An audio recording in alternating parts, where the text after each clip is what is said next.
we know if you get Luke Jackson back yet? He has to get through training, but we're pretty positive about his progression, pretty positive about the work he's done. I felt like he could have played last week. That's only my feeling. And so we're hopeful. So if he gets through today, then obviously he'll play. What is it going to do for your combination of him and Sean? We haven't seen it a lot over a long time now. We'll work that out later. Probably likely see Sean as our number one ruck. Give more time to Jacko than maybe what we have in the past though, and Sean will have to tidy up his forward craft at times. And probably gives us flexibility to use Jacko in other places as well. Is it exciting for you to have the two of them available? Oh, yeah, it is. The more good players you have in the team, the better. And Jacko's, before he got injured, he was probably our most informed player.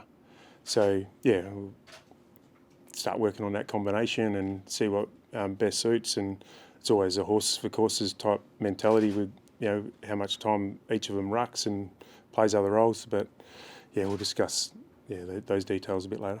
How will it change you, do you feel, this year, given you've been one ruckman predominantly and a pinch hitter, having the two guys in there to be able to have a genuine ruckman all game, or how much will it change? It gives us flexibility if things aren't working. Like maybe a couple of weeks ago, would have loved to have been able to have that flexibility. It gives the opposition ruck a different challenge because they're so different in the way they play, and probably allows us to maintain pressure at clearance and allows us to be proactive more often. Is it your biggest point of difference, do you feel, around the league, having the two genuine number one ruckmen who can be number two at different points? I don't necessarily look at all that. It's one of our points of difference.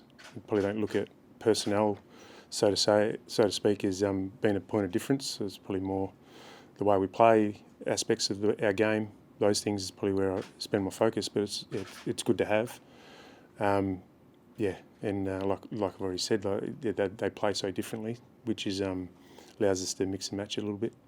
Jordan said yesterday that he felt like, while there was improvement on the weekend, that it still needs to be a full quarter effort. So, how do you turn that around and turn it into a full quarter effort? I think just build on last week. We got a fair bit of confidence out of the way we played. The players sort of had that feeling after the game that they felt connected and valued the right things, and I think it's just about building on that now. Clearly the last quarter wasn't the way we wanted to finish the game, so we need to improve that. And there's still aspects of our game that far from perfect. So like all clubs this time of the year, you're just trying to build on previous performance and not take a step back, and that's a challenge this week. And how do you turn it into more consistency week to week, being able to do that every week as opposed to a one-off? It comes back to how you prepare. I've said that to the players all along. People want to talk about performance a lot, and performance is an outcome of how you prepare during the week and what you value during the week. So we just need to make sure that each individual goes back to preparing for the opposition's best, valuing the things that are going to help us play well as a team. And we got that right last week, but clearly we haven't got that right often enough this year. Have you changed the approach towards the emotional level of the game for the players and how they approach it? Jordan talked about how there was higher expectations internally within themselves. Have you tried to add more of an emotional element to your coaching to assist with that? At times you always try and do that. I don't think it's changed for me. I've used that before, and there's certain moments, coaching moments throughout the week, across the course of the year that you need to latch onto and make the most of. And there's one moment last week that was made a bit of, and I'm always trying to look for those moments. And like I've said plenty of times, sometimes after a loss, the players actually are real down on themselves and actually need a cuddle, and sometimes they need a kick up the backside. So as a coach, you're trying to read the room and read the playing group and understand what they need. Felt like last week as a team we needed a little bit of that, and I think we want to get to a stage where the players are enforcing those things and driving those behaviours rather than it coming from me. So half-time against Richmond, you said it was a similar moment.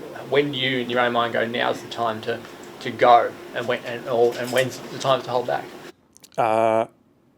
It's gut feel on a lot of things. The Richmond run was, the scoreboard was looking all right. but we've got to try and think of our game irrespective of the scoreboard, and think more of the function and what are we implementing our style of play. So it was more highlighting that aspect of it. So there's different things you look at, but you just got to trust your gut as well sometimes. Is that a sign of where the expectations are now for this group, that they would expect to cop a spray or to have more intensity if they're not doing what is expected? I think it's just it's simple to say cop a spray. I think last week at training was seen as we weren't executing a certain aspect of our game that I wanted to see. It was probably deeper than that, to be honest. It was probably more let's think our way through training and let's not waste a minute, and let's make sure that we're here to maximise everything we do, and we don't float through a training drill, just like we don't float through a gym session or we don't float through a meeting. Like we've got to be on. And like I said before, the way we prepare usually comes out on the weekend. So let's be meticulous with our preparation, understand that training is not going to be perfect, but we want to show the right intent. It replicates what we want to show on the weekend. So it was a little bit deeper than just X's and O's. Feels like at the moment when one team's having that sort of the week where they're a bit under siege internally and externally, the team they're coming up against isn't necessarily ready for it. You guys didn't look ready against Melbourne. Adelaide didn't look ready for you guys. St Kilda are the ones at the moment who are battening down the hatches after Ross gave it to them over the weekend. How do you get your blokes mentally prepared for them having that week to come up against you guys? I think it's just making sure you're really clear on what the best looks like from the opposition and what the challenges are going to be in that game, and the threats, and then preparing for them, and making sure you don't get a punch in the face. The competition's so tight. You throw a blanket over a lot of different teams, and you only have to be off a couple of percent, and the opposition's on a couple more percent, and there's a big difference in the game. Look back to 2 weeks in St Kilda and Western Bulldogs. There's no way those teams are that far apart. One team's off, one team's on, and you get that result. So we just need to make sure that our players are really prepared for the opposition's best week in, week out, and got a real clear plan on how the game's going to look and what we need to do.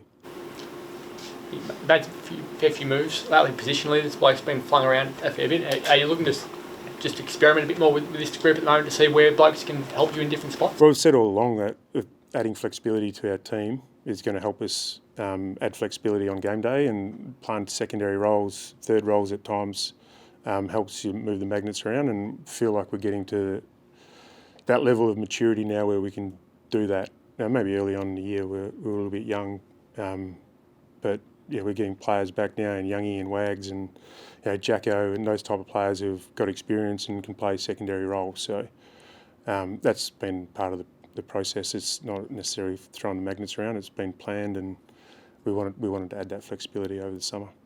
It's not a short week, but it feels like a short week because of the travelling on Wednesday. You've had 6-day break, now you travel on Wednesday. How are you handling that side of things? Preparation's the same for us. We don't really look at the day of the week. Plan our week from 3 days out, and that's when our prep starts, and we get down the funnel from there. So it doesn't. The days of the week doesn't really matter. Good to train at Marvel? Yeah, it's good to get on the grounds over in Melbourne as often as we can. Obviously don't get there as much as we'd like, and got that opportunity at the G, and get that opportunity at Marvel, which is good. How different does it make your preparation when you're able to be on the actual ground?